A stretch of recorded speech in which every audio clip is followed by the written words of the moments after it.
幽灵船终于登场了。今天 Overlord 24年最新特点平野幽灵船的剧情依然继续。时间就这样又过了几个小时，此时太阳已经完全落山。然后古王在想，让他们两个人在外面等这么久，好像有点过分啊。但是如果让他们进来的话，又可能会影响到自己集中注意力了。赶走脑海中这些想法之后，古王集中精力放在10名死者大法师的身上，因为时间已经够久的了，所以古王发动了讯息魔法，开始联络死者大法师。在联络了几个人之后，对方都没有什么特别的回复。而就在此时，一个大法师突然说道：“安兹大人，我发现了螃蟹。”听到这儿，古王有点懵的回复了一句：“螃蟹。”听到螃蟹二字，古王的脑海里浮现了蒸得鲜红的螃蟹。铃木木虽然没有吃过，但是螃蟹形状的鱼糕他还是吃过的，并且游戏世界树中也有螃蟹形状的怪物。古王继续问道：“你附近有湖泊？哦不，莫非是海？”而大法师的回复道：“不，十分抱歉，附近只有平原。”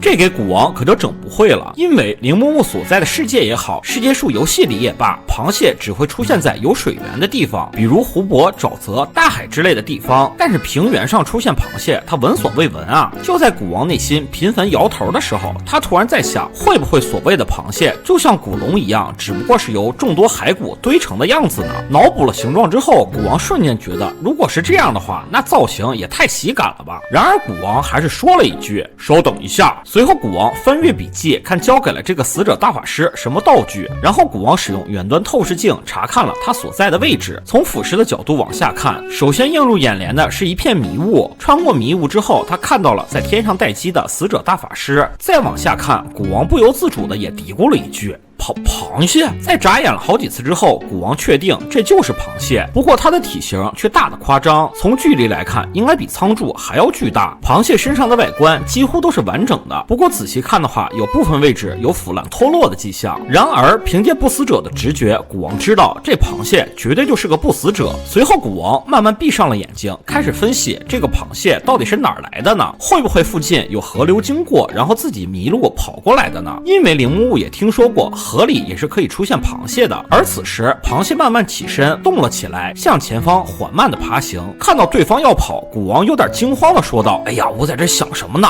看到了预料之外的不死者，从而产生了混乱了吗？不过想要怎么办？这种不死者也太稀有了。”古王虽然有些慌乱，但是并没有触发强制冷静。的确，如果因为看到只螃蟹就会触发被动，那精神也太脆弱了。但是对于收集稀有东西的欲望，古王内在的铃木木又开始了激动。然后古王嘀咕道：“他拥有智慧，要不过去打个招呼看看吧。”而就在此时，螃蟹居然停了下来，然后他抬头看了看天上的死者大法师，随后低下头又继续往前爬。看到这一幕，古王在想，这螃蟹到底是有智慧还是没智慧的？因为不死者发现不死者从而不去攻击对方是本能，但是拥有智慧的不死者更不会主动选择去袭击不死者，并且虽然这只不死者螃蟹是稀有的种类，然而如果没有智慧的话，那对于古王来说就十分的鸡肋了。因为没有智慧等于无法管教，只能用支配魔法来支配。那身为纳萨利克的主人去支配一个本土世界上没有智慧的不死者并带在身边，古王总觉得十分的奇怪。所以想到这儿，古王决定暂时还是别上前打招呼了，先让死者大法师跟着他，看他会去哪儿，看看附近是不是有什么江河湖海什么的。在传达完命令之后，古王解除了讯息魔法。不过此时古王还是满脑的疑惑，因为为何此地会出现螃蟹的问题还萦绕在他的脑海里。古王明白，在这个魔法确定的世界里，的确不能用常识去理解所有的事情。但是古王还在想，会不会这里曾经有一个湖，只不过如今干枯了呢？而湖干枯之后，留在这里的螃蟹死后变成了不死者呢？随后古王继续推想，如果按照这个推论的话，那卡兹平原大雾的来源会不会就是曾经湖里的水呢？想到这儿，古王没忍住的喊了一句：“等等，莫非幽灵船也是？”随后古王用了多次的讯息魔法和10名死者大法师沟通。就在因为沟通内容太多，快让古王记忆发生模糊的时候，其中的一个死者大法师说道：“发现您要找的内陆船只了。”不过听到这儿，古王并没有非常的喜悦。其实他也纳闷为何自己没有太大的喜悦呢？来不及多加思考的古王问道：“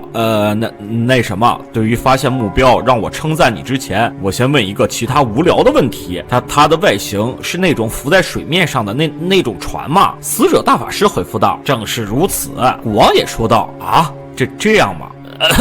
我就知道会是这样。不过古王内心还是嘀咕了起来，我已经做了思想准备了。不过之前传言的是漂浮船啊，说是在空中飞着的呀。不过古王紧接着叫来了仓柱和纳贝拉尔，并说明了情况，然后使用传送魔法来到了幽灵船的位置。果不其然，眼前船的样貌就是一艘普通的大船，它整体都是破破烂烂的。船的侧身有一个巨大的洞，很多木板的位置也都卷了起来。船上有3根桅杆，而挂在上面的帆也是破破烂烂的。由于船体实在太破了，在古王看来，与其叫它幽灵船，都不如叫它移动的大型垃圾站更合适。船前进的速度并不快，从船身伸出来的船桨在距离地面1米左右的高度在空中划着。其实本来古王还挺期待幽灵船是那种帅气又厉害的浮空船，不过眼前的样子显然让他失望了。而来这之前，古王对于能探索到未知的物体还怀有十分激动和兴奋的心情，因为这激起了他消失许久的探索欲了。但是当看到真相只是能浮起来的破烂船之后，这个结果就让他觉得十分的败兴。不过古王盯着船还是嘀咕道，这艘船算不死者吗？还是魔法道具，甚至是格雷姆呢？它到底是怎么浮起来的？在世界树中也有幽灵船，它是一个区域的大型 BOSS， 不过它也只是浮在海面上，并且击败之后就会沉入海底。然而古王又在想，会不会是不死者支配了这只船呢？如果是这样的话，那把它纳入麾下之后，是不是也就能掌控这艘船了？然后古王继续思考，如果按照这个思路来分析的话，要是存在某种不死者 BOSS 搭上船就可以让船悬浮的话，那支配了它，再让它踏入其他的船上，那其他的船是不是也能飞了呢？虽然耶兰提尔没有造船厂，不过如果真能做到这一点的话，去帝国买几艘船就行了。想到这儿，古王突然又有了兴趣，他立马解除了菲菲的装扮，变回了平时的自己，然后使用传送门把仓柱送回到了1号哲塔的内部，并且以防万一，古王在哲塔外围部署了不少死者大法师，用以保护仓柱的安全。你说要突然有个黑工小队来1号哲塔赚钱，那看到这一幕不得吓懵逼了。但是此时旁边的纳贝拉尔则小声的说道，